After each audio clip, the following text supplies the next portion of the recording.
एक शब्द है मैडम। ये जो मैडम शब्द है ना, बहुत ही गंदे शब्द है। पता नहीं लोग इस गंदे शब्दों को इस्तेमाल कर कैसे लेते हैं, बोल कैसे लेते हैं। किसी भी माँ बहनों को जाने अनजाने में अज्ञानतापूर्वक मैडम कहते हुए रहते हैं।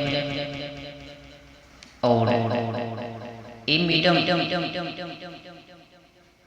कहते हुए रहते हैं मुझे मैडम कहो। इनको भी खुशी मिलती है मैडम का लगाने में। मैडम का अर्थ उनको बड़े न उसे पता है न ही इसे पता है।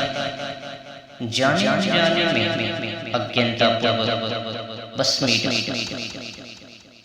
एक बात हर हमेशा याद रखना, दुनिया में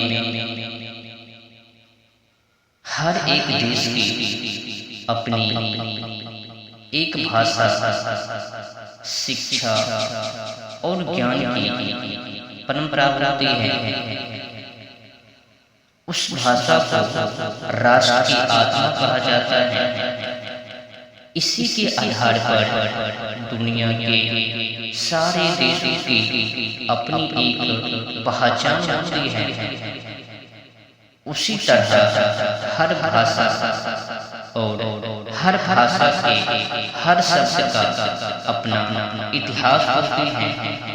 जो भी शब्द यदि किसी भाषा से जुड़ा है तो उसका अपना एक अलग इतिहास होता है। किसी न किसी घटना के बाद कोई भी शब्द किसी भाषा से या भाषा में जोड़ा जाता है।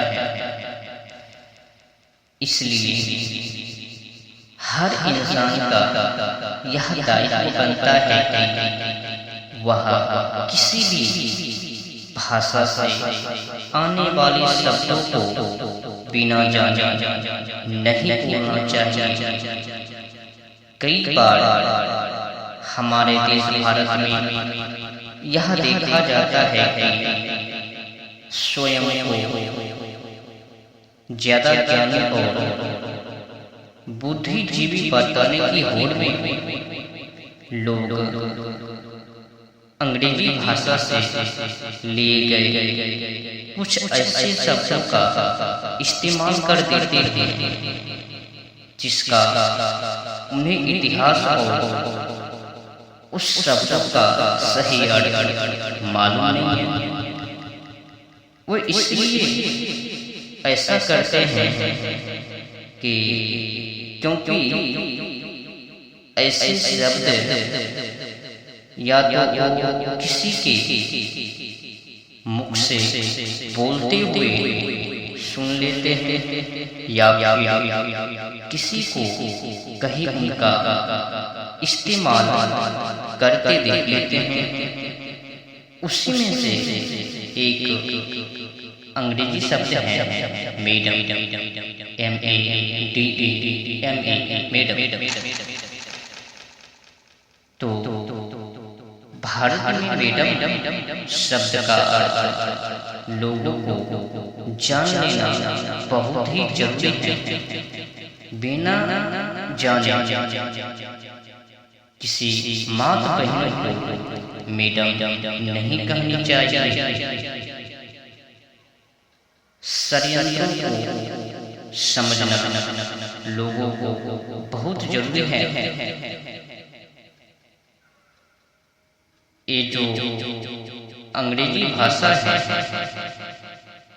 कहीं न कहीं भारतीय संस्कृति का महत्व को खत्म करने के लिए सोची समझी रणनीति के तहत आम जनमानस के बीच ऐसे शब्दों को प्रचलित कर दिया करते थे। इसका परिणाम यह हुआ है कि अंग्रेजी के कुछ ऐसे शब्द जिनका अर्थ कुछ और ही होता है, उन्हें प्रचलित कर दिया गया है। वही शब्द आज हिंदी में बिना उनके सही अर्थ जाने आम जनमानस के द्वारा हिंदी की तरह उपयोग किया जा रहा है। पता नहीं लोग इस गंदे शब्दों को कैसे बोलते हुए रहते हैं। किसी भी माता बहनों को मैडम कह देते हैं, यहाँ तक कि अपनी पत्नी को भी नहीं छोड़ते हैं। पत्नी को भी मैडम कहते हुए रहते हैं। अपनी धर्म पत्नी को भी मैडम। ये मुखरतापन कब छूटेगी? हे महाबुद्धि जीवों, मैडम कहने से पहले मैडम का अर्थ जानो, उनके बाद फिर मैडम कहना। अगर आपको हिम्मत होगा तो मैडम अंग्रेजी भाषा का एक शब्द है, मैडम, MADAM, मैडम। ये जो मैडम शब्द है ना, फ्रेंच भाषा से उधार लिया गया है। इनका एक अपना भाषा नहीं होता। भीख मांग कर उधार लेकर पूरा करता है। तो मैडम दो शब्द MADAM से मिलकर बना है, जिसका अर्थ होता है MA बराबर मेरा और DAME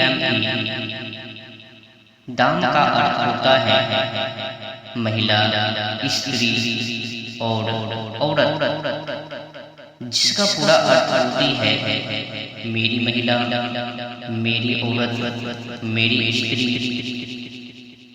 अब हमें यह समझने वाली बात है कि हर स्त्री मेरी पत्नी कैसे हो सकती है? अब ये बताओ, अगर किसी महिलाओं को आप यह कह दो कि आप तो मेरी पत्नी हो, तो क्या फिर वो आपको छोड़ेगी? आपको स्वागत करेगी या नहीं करेगी? वो तो छोड़ने वाली नहीं है। वही पड़ा गया। आप अंग्रेजी में उनको मैडम कह देते हो, तो फिर वो आपको छूट हो जाती है। अगर वहीं पर आप हिंदी में बोल दो तो फिर आपको वही होगा जो आपके साथ होने वाला है। हिंदी में बोलने पर आपको धुलाई होगा। अगर आप अंग्रेजी में बोलते हो तो फिर आप वहाँ पे बच जाते हो।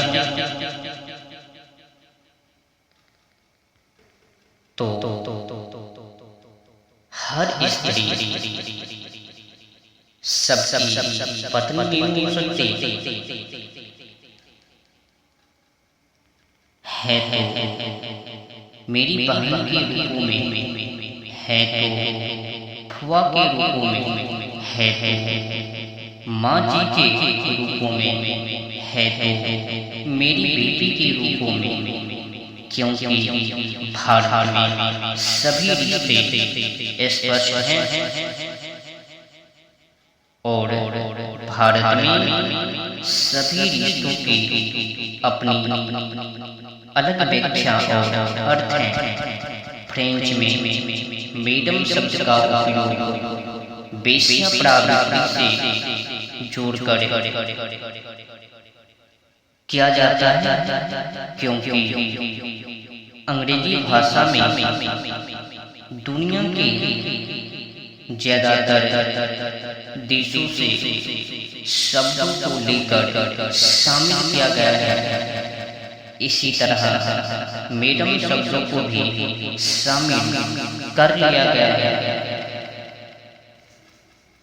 फ्रेंच में मैडम शब्द का उपयोग कोठा चलाने वाली बाई के लिए किया जाता है, यानी वो महिला जो देह का व्यापार करने वालों की मालिक हो, उसे मैडम कहा जाता है। तो अब बताओ, क्या किसी मात बहन को मैडम कहनी चाहिए? अपनी बुद्धि को सुधार, अपनी आचरणों को सुधार,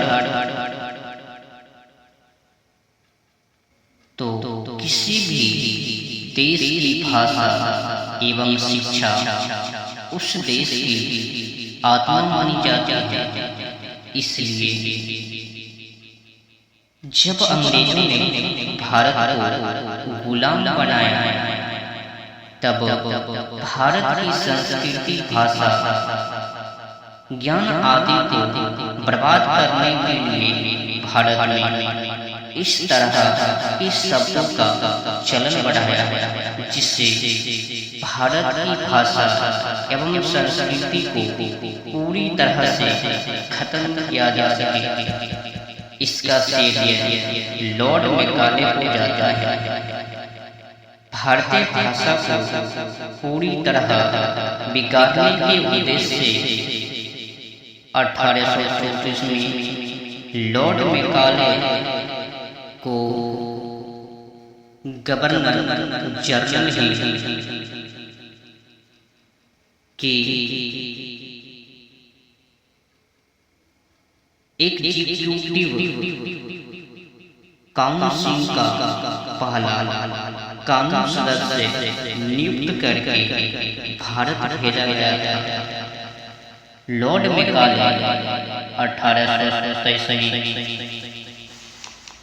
बैरिस्टर बने, जो कि प्रसिद्ध अंग्रेजी कवि, निबंधकार, इतिहासकार और राजनीतिज्ञ भी थे, जिसको अंग्रेजों ने भारत की शिक्षा पद्धति को बिगाड़ कर नई शिक्षा पद्धति को बनाने की जिम्मेदारी लॉर्ड मैकाले को सौंप दी।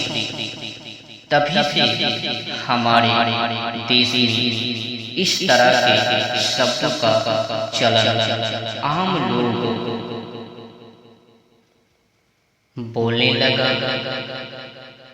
और ये बोलचाल बढ़ गया। तो लॉर्ड मैकाले ने भारतीय शिक्षा पद्धति को